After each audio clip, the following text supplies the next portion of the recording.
Tonton video ini sampai selesai agar Anda tidak gagal paham.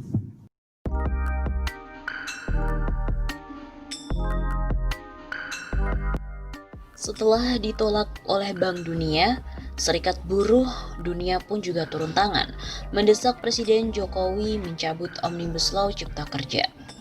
Serikat Buruh Internasional atau SBI ataupun Global Union mendesak Presiden Joko Widodo mencabut Omnibus Law Cipta Kerja yang telah disahkan. Hal itu disampaikan oleh Serikat Buruh Internasional atau Global Union dengan menyurati langsung Presiden Jokowi. Selain itu, mereka juga mendesak untuk melakukan negosiasi ulang dan membuka dialog konstruktif dengan serikat pekerja terkait masalah tersebut. Berdasarkan surat yang beredar di dunia maya, salah satunya dibagikan oleh Wakil Sekretaris Jenderal Partai Amanat Nasional Dian Fatwa, SBI khawatir pemerintah sedang berupaya melembagakan perubahan besar dan menderegulasi ekonomi di saat pandemi COVID-19. Omnibus Law sendiri yang telah mengubah 79 undang-undang dan lebih dari 1.200 pasal dinilai merupakan ancaman bagi proses demokrasi.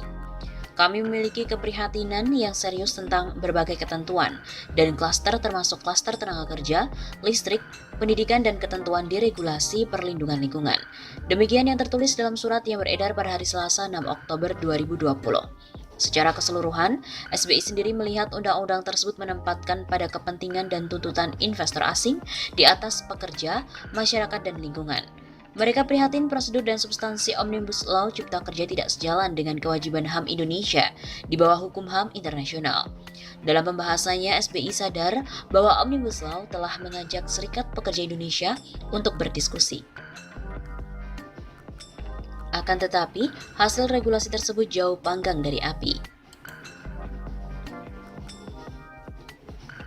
Serikat pekerja sangat yakin bahwa gugus ketenagakerjaan dari Omnibus Law Cipta Kerja akan secara signifikan mengesampingkan hak dan kesejahteraan pekerja Indonesia dan bertentangan dengan Undang-Undang Ketenagakerjaan Nomor 13 Tahun 2003, jelas Serikat Buruh Internasional. Namun belum ada keterangan resmi mengenai kebenaran surat dari SBI tersebut. Terlebih ada surat serupa yang beredar di media sosial ditujukan kepada Presiden Jokowi dan Ketua DPR RI Puan Maharani. Serikat Buruh Internasional pun juga turut mengkritisi Omnibus Law Cipta Kerja. Pengesahan Omnibus Law RUU Cipta Kerja menjadi undang-undang oleh DPR pada hari Senin 5 Oktober kemarin diwarnai sejumlah protes dari masyarakat, terutama para buruh dan juga pekerja. Mereka menuntut agar undang-undang ini dibatalkan karena banyak memuat aturan yang merugikan para buruh ataupun para pekerja. Selain gelombang protes dari dalam negeri, sejumlah organisasi buruh internasional juga mengkritisi aturan tersebut.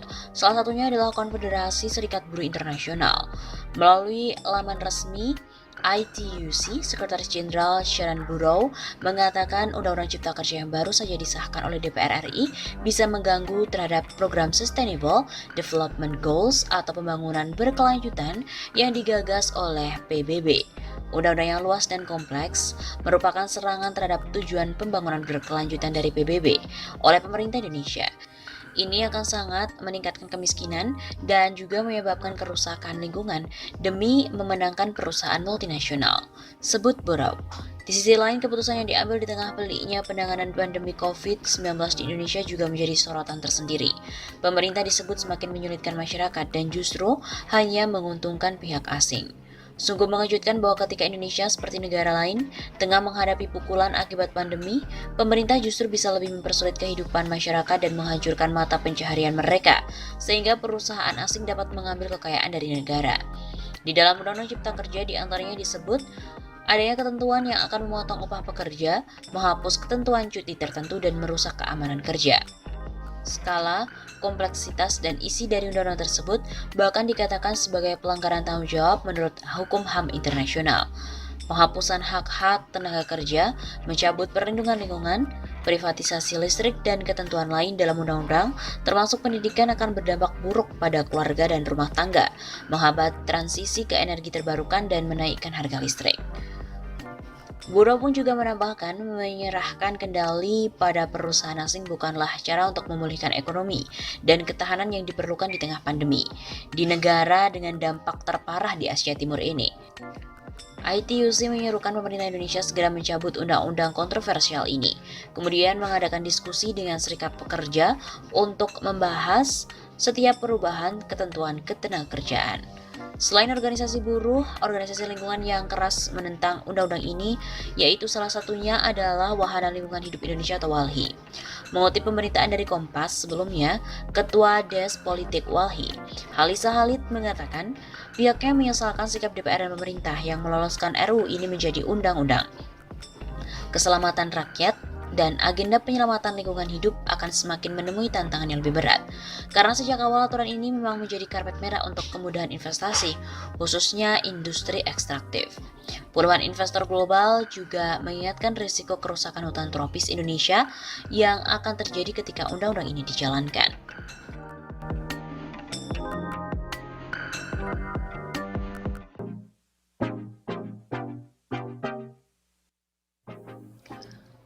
Tamat sudah rezim Jokowi. Proposal Omnibus Law ditolak oleh Bank Dunia.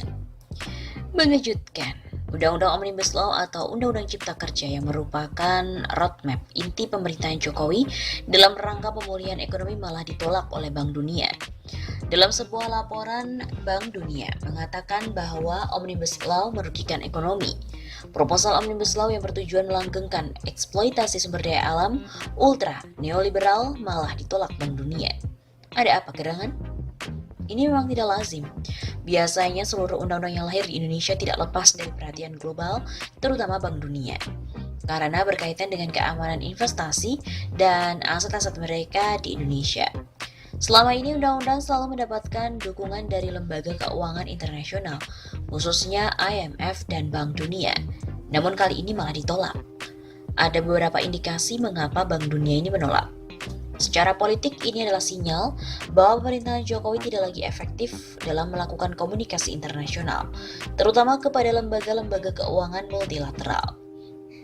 Padahal, semester 2 pemerintah akan beralih dari prioritas membuat global bond kepada pinjaman bilateral dan pinjaman multilateral dengan rangka mengejar utang 1.093 triliun rupiah.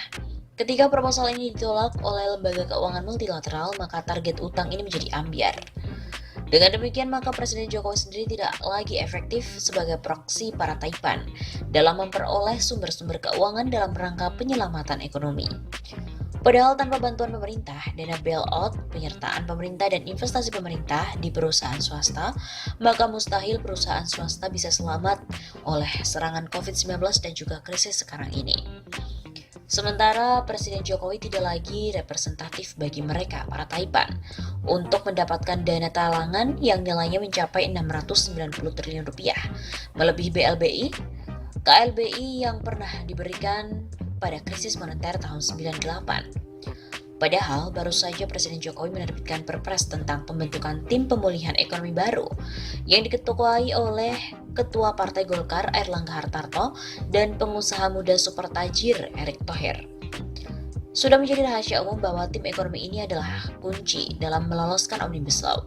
Meskipun tim ekonomi baru tersebut keluar dari skema tim ekonomi sebagaimana Perpu nomor 1 tahun 2020 dan Undang-Undang nomor 2 tahun 2020.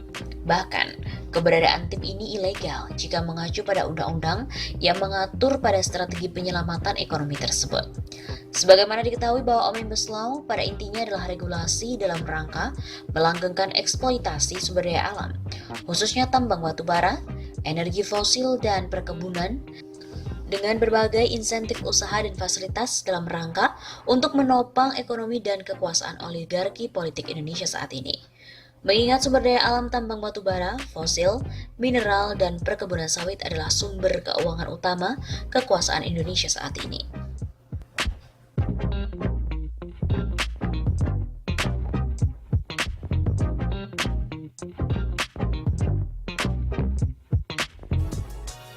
Lebih lanjut, Rami menyebut RUU Cipta Kerja tak menjawab persoalan yang dihadapi rakyat hari ini, seperti kelompok buruh. Ia mengatakan para buruh selama ini menuntut kenaikan upah dan pemenuhan hak jaminan kesehatan. BEMSI melihat bagaimana para wakil rakyat tidak benar-benar mewakili kepentingan rakyat. Salah satunya sangat jelas ada dalam konteks Omnibus Law. Sebelumnya, kelompok BEMSI sempat menggeruduk depan gedung DPR MPR di Jakarta untuk menolak RUU Cipta Kerja pada awal Maret 2020 lalu. Dalam aksi tersebut, mahasiswa menentang pengesahan RUU Cipta Kerja karena banyak merugikan kaum buruh dan rakyat kecil. Terlebih, pemerintah tak banyak melibatkan masyarakat dan tidak transparan dalam pembuatan RUU Cipta Kerja.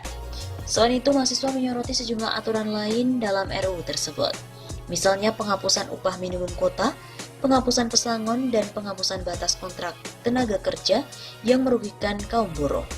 Mereka juga menolak penyederhanaan izin investasi yang memangkas kewajiban perusahaan dalam izin lingkungan. Koordinator Pusat Badan Eksekutif Mahasiswa Seluruh Indonesia, Remi Hastian, mengatakan akan kembali turun ke jalan dengan massa besar-besaran menentang pengesahan RUU Omnibus Law oleh DPR. BEMSI menilai kebebalan DPR RI yang ngotot mengesahkan RUU tersebut walau mendapatkan penolakan dari rakyat adalah sebagai kemunduran demokrasi. Menurut Remi, pembahasan RUU tersebut mengandung cacat karena perumusannya tidak sesuai dengan Undang-Undang Nomor 15 Tahun 2019 atas perubahan Undang-Undang Nomor 12 Tahun 2011 tentang pembentukan peraturan perundang-undangan dalam membuat suatu kebijakan. Di masa pandemi, bukanlah pemaafan untuk kita tidak bergerak sama sekali. Oleh karena itu, kami mengajak dan menyerukan aksi pada tanggal 16 Juli untuk sepakat menolak disahkannya rancangan Omnibus Law. Begitu kata Remi dalam rilis persnya yang diterima oleh redaksi pada hari Kamis 9 Juli di Jakarta. Aksi tersebut, tegas Remi, tetap akan memperhatikan protokol kesehatan, pencegahan penyebaran COVID-19. Setiap orang himbaunya harus membawa masker, hand sanitizer, memastikan suhu tubuh dan kesehatan tubuh stabil dan wajib menjaga jarak sebelum dan saat serta setelah berjalan dengan kegiatan tersebut.